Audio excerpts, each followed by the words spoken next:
بسم الله الرحمن الرحیم. سلام علیکم دوستانو، زما نوم محمد اسلام ساحل ده. یو زه غواړم تاسو ته د رسټورنټ ډګري له خوا نه هفتهواره ویډیو په پښتو ژبه باندې وړاندې کړم. په نن ویډیو کې موږ تاسو ته د کرونا وایرس په اړه چې کوم معلومات مو ته لاسته راغلي تاسو ته وړاندې کوو. د دې ترڅنګ موږ تاسو ته د ډګلس کاونټي له خوا نه چې کوم معلومات د واکسین په اړه، یعنې 10 تنې سوالونه دي چې د هغونه شوي دي، یعنې چې د واکسین څه فایدې دي، کوم نقص لري یا کوم عوارض جانبي لري، دې باره کې هم تاسو ته معلومات درکو. نو اول راځو د 10 پوښتنو خواته. هغه پوښتنې چې شوي دي هغو ته یو جواب یې ورکوو، تاسو ته غواړو وړاندې کړو پښتو باندې. اوله پوښتنه دا شوې ده، چا یې ویلي چې زه ډارېږم چې د کرونا واکسین وکړم، یا د شاید چې هغه نوی ده که نه، آیا ضرورت لرم چې دا واکسین ویلې په ځان باندې تطبیق کړم؟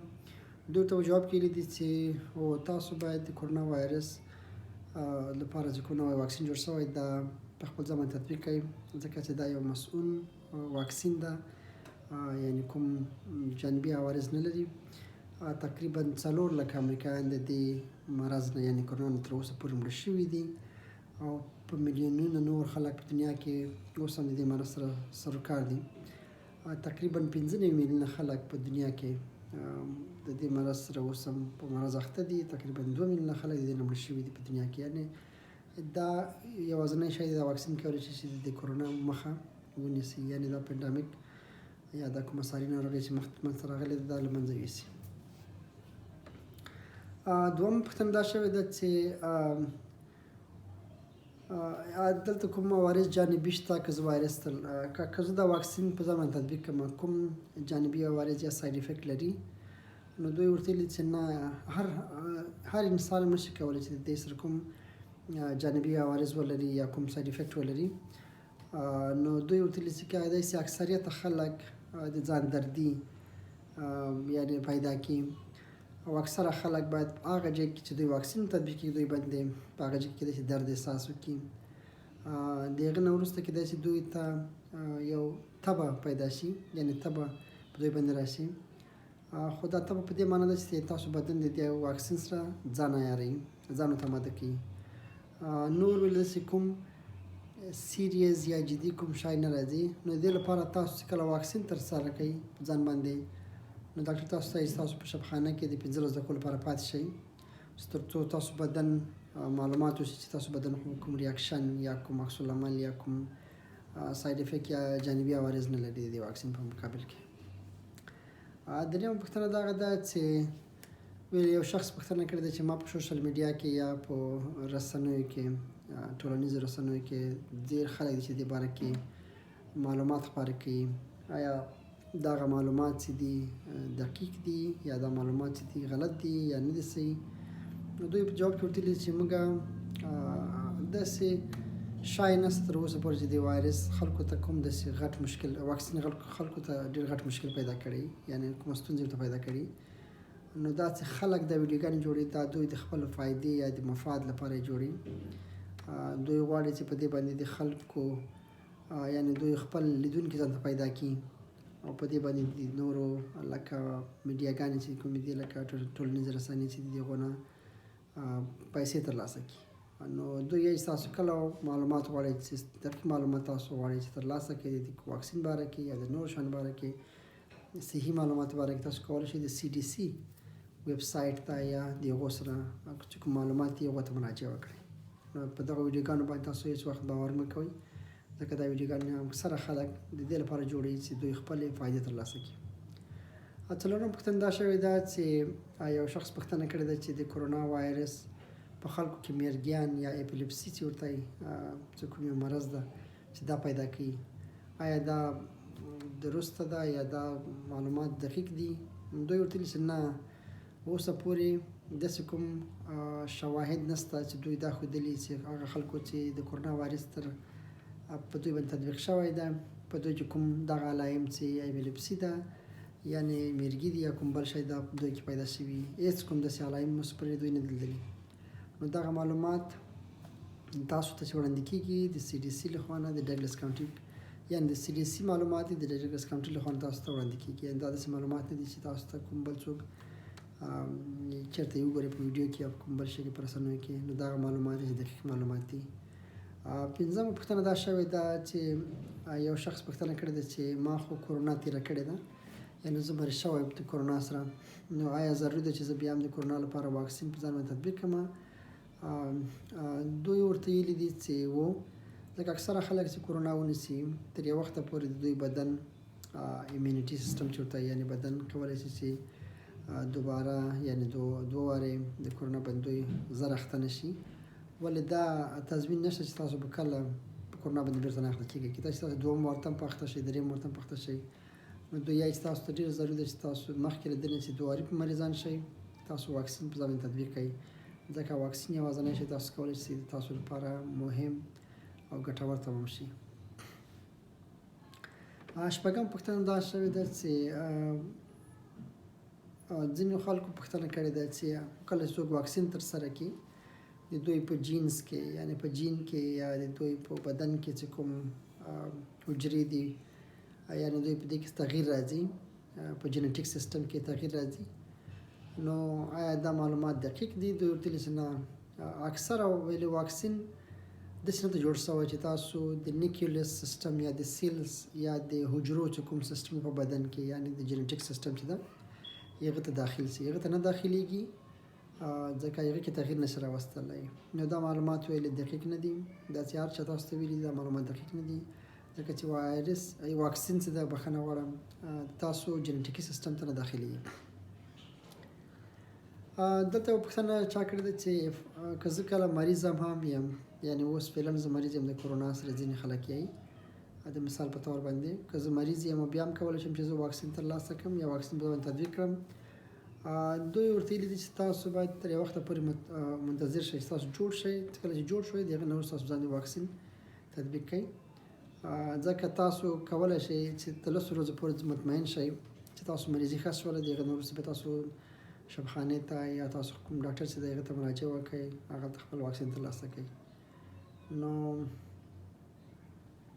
دوی یایي چې تاسو کولی شئ په راتلونکي 9 ورځو کې د کرونا لپاره نوی واکسین چې کوم جوړ شوی ده هغه په ځان باندې تطبیق کړئ. تاسو د مریضي نه وروسته 9 ورځو کې تاسو کولی شئ چې دا واکسین ترلاسه کړئ یا په ځان باندې تطبیق کړئ.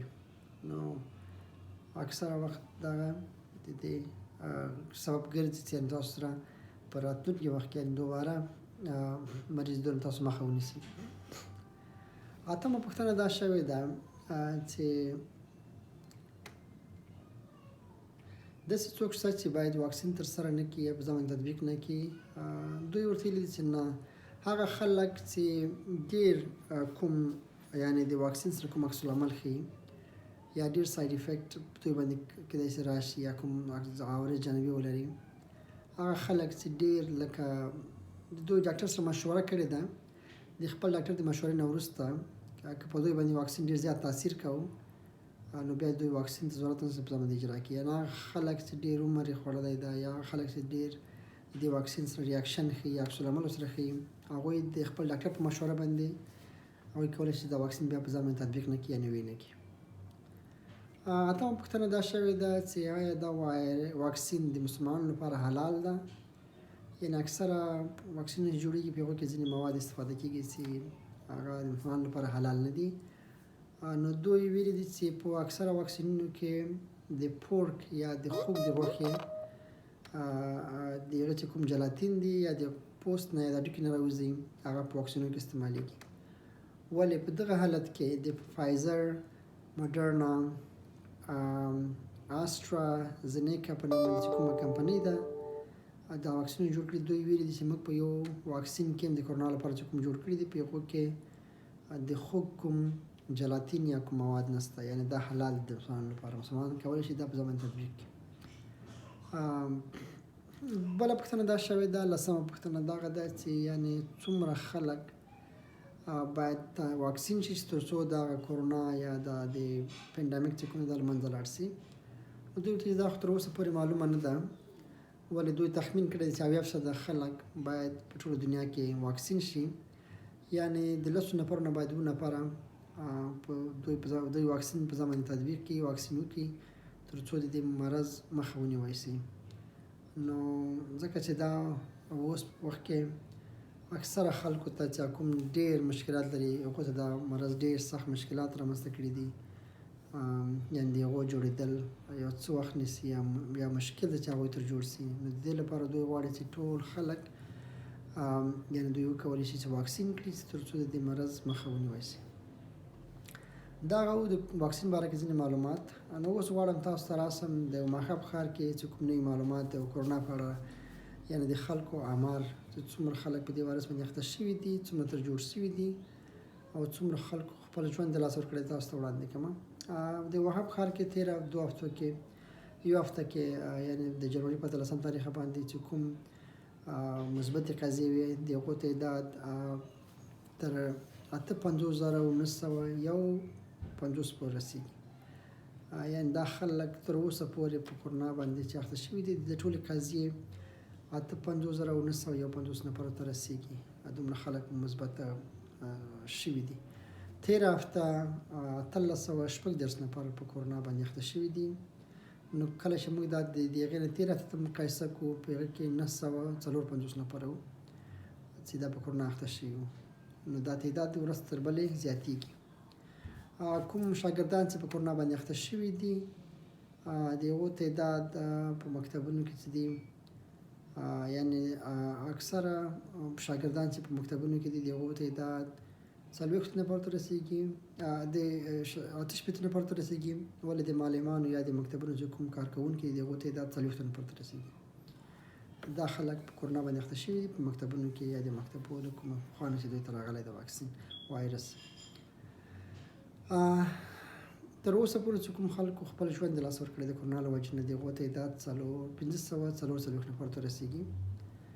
او د خلکو لپاره چې هغه خلک چې په کرونا باندې اخته شوي دي حالت ډېر وخیم شوی ده او دوی لاړ شي چاپخانې ته، د هغو لپاره بسترونه چې کوم موجود دي یا لاسرسي لري هغه 316 ته رسېږي. یعنې 316 بېډه د نوي مریضانو لپاره آماده دي که څوک خدای نخواسته مریض شي په دې مرض باندې. او هغه خلک چې د کرونا وایرس له وجې نه دوی مرض خطرناک شوی ده او په بستر کې کار لري، فعلا هم په شبخانو کې بستر دي، د هغو تعداد 290 نفرو ته رسېږي. او هغه خلک چې واکسین کرونا وایرس درلوده یعنې په دې باندې مبتلا شوي وو او اوس ترخه شوي دي د هغو تعداد 1,811 نفرو ته رسېږي. نو دا هغه د موږ هفتهوار معلومات. خدای دې وکړي دا معلومات تاسو لپاره مفید تمام شي. که تاسو کوم سوال لرئ یا کوم پوښتنه لرئ یا کوم نوي معلومات لرئ د دې شیانو باره کې کولی شئ تاسو موږ ته خپل معلومات راولېږئ. موږ به تاسو ته دا معلومات په پښتو ژبه باندې په راتلونکو ویډیوګانو کې خپاره کړو. مننه.